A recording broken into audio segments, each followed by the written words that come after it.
భగవన్నామ స్మరణ మనం చేయడంలో ఏనాడో మన తల్లిదండ్రుల నుంచి మన పూర్వీకుల నుంచి వచ్చిన సాంప్రదాయాన్ని అదే కొనసాగింపుగా మన తరం కొనసాగుతుంది. అదే రాబోయే తరాలకు కూడా మన భగవన్నామ సంకీర్తన అందించవలసిన బాధ్యత మన ముందుంది.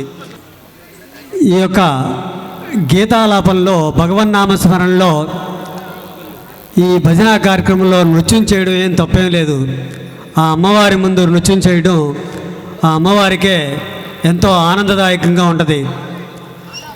ఈ అమ్మవారి నామస్మరణలో అమ్మవారి నృత్య దీపకులో ఆ అమ్మవారి ఆశీస్సులు ఎల్లవేళలా మీ అందరికీ ఇంట జంట అన్నింటా మీ వెంట ఉండి ఆ అమ్మ నడిపిస్తని చక్కని తల్లి దీవెన ఆశీస్సులు కోరుకుంటూ జై మాత, జై జై మాత, జై మౌలమ్మ తల్లికి, జై మౌలమ్మ తల్లికి.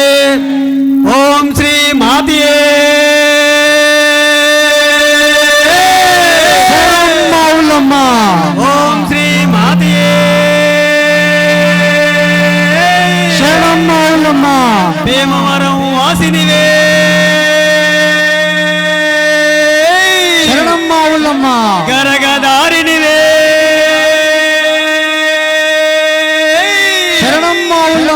జై మౌలమ్మ తల్లికి, జై మాత, జై మాత.